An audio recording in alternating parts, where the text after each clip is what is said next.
Gold under pressure this Tuesday as equities continue to hit records and the US dollar index still holds above 100. So what will happen to gold? Joining us now is Kitco's Global Trading Director, Peter Hug. Peter, good to have you back on with us. It's good to be here, Danielle. So let's look at gold, the metal trading at levels seen in early June.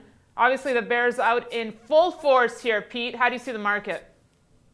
Well, this is a tough market to call. I'm still uncertain as to what President-elect Trump is going to do. I mean, the initial reaction was obviously for considerable spending on his part, which has pushed interest rates higher. The 10-year bond rate now trading above 225 is creating capital flows from the Eurozone and the Japanese yen into the dollar.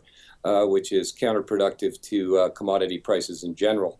And, I suspect after hearing the ECB last week indicate that they may continue their easing policy, that the gap between rates between the dollar and the euro and the yen may continue to increase, which will continue to create flows into the dollar, which will continue to create some headwinds for gold in the short term. Right. Well, let's also talk about the Fed's December meeting. Some would argue that this rate hike seems to already be baked into the cake here. But what impact do you see tightening having on gold prices towards the end of the year here, Peter? Well, I think the Fed's decision in December, unless they do not move, is baked into the market. If anything, there might be a relief rally once the Fed announces that they're going to go a quarter point.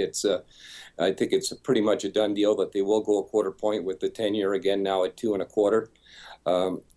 Again, it is really early in the game here. I mean, Trump has a number of ideas. I just can't imagine how he's going to pay for them. He wants to do a $1 trillion infrastructure spend. He wants to cut taxes. He wants to, do a number of other fiscal policies that I think will increase the deficit by, at least in my reckoning, just in simple math, up somewhere between 1.5 and $2 trillion in the first year.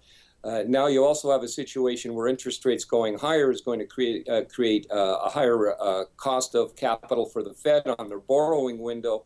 And with the debt spiraling higher and interest rates higher, the cost of servicing that debt will go up.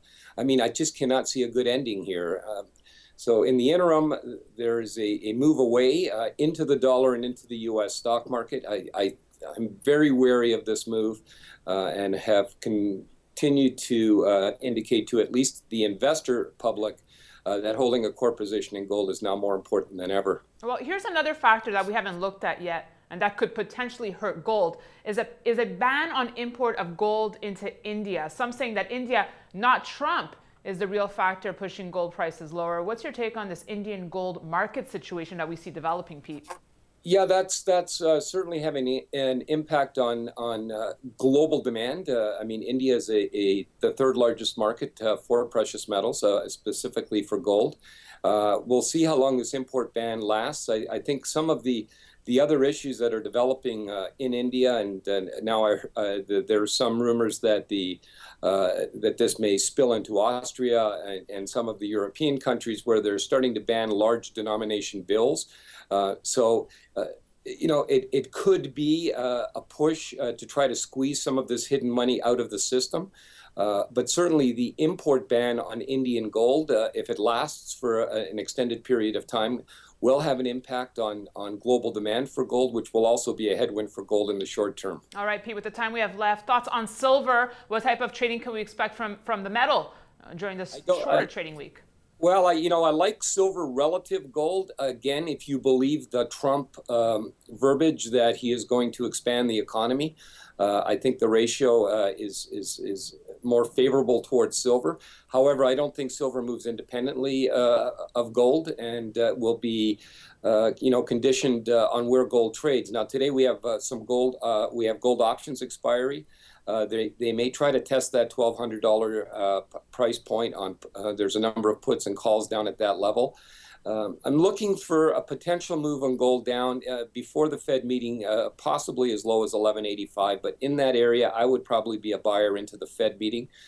Silver at current levels, probably there's 50 cents more on the downside ahead of the Fed meeting. But again, I'd probably buy silver in the low 16s should that develop prior to the Fed meeting. And then I'm looking for a rally coming into the year end. All right, Peter, thanks so much. Stay warm up there in Canada. Okay, thank you. And thank you for watching. We'll see you tomorrow.